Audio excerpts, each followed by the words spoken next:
What's up guys, how's it going? I hope everyone's well. As you saw from the title of the video, the Halo series has finally been cancelled.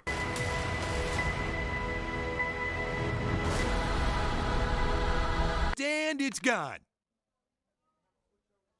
And the cancellation of this show is kind of bittersweet for me, as it was the Halo series that inspired me to make the channel in the first place.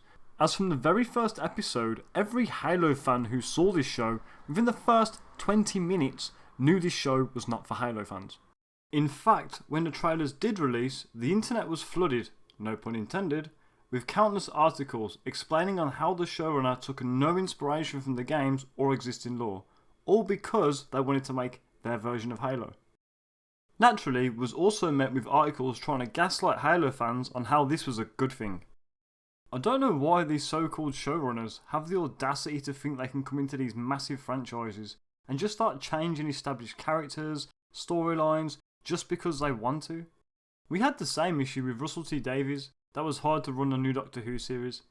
He changed the Doctor's iconic sonic screwdriver because he thought it looked like a gun, and he also changed one of the iconic villains because he didn't want to offend disabled people. Time and society and culture and taste has moved on, and there's a problem with the Davros of old in that he's a wheelchair user who is evil. What?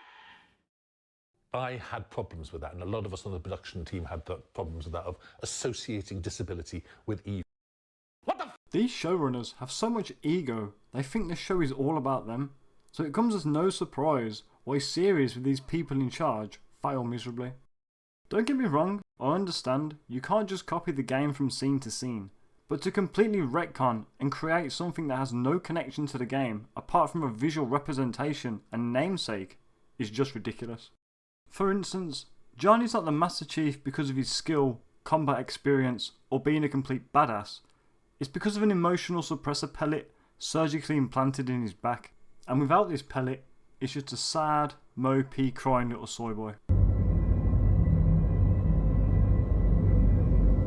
And not to mention the showrunners making John take off his helmet, revealing his face in the very first episode, something that has never happened in the Halo games. One thing that made me die from laughter is in the series, because John always has his helmet off in pretty much every episode, they had to come up with a new way for Cortana to be with John without requiring her to have a chipset. So again, naturally, they went with the most obvious thing to do in this situation, which was to literally drill a hole into John's head and insert Cortana as a probe into his brain. You couldn't just put her on a chipset that's inserted into his helmet like we all know and love. You know, like some fan service. Nah, just pull out the Black & Decker and get to work. I mean, at one point, the showrunners added shamans and witchcraft into Halo. Oh my god. The only way the Halo series could have made a comeback in my eyes is if Season 2 was a complete retcon of Season 1 and give the Halo fans not your version of Halo, but Halo. My very first video I ever made on this channel was just an unhinged rant about how bad episode 1 was, and just deep down I knew it was going to get cancelled, and looks like I was right.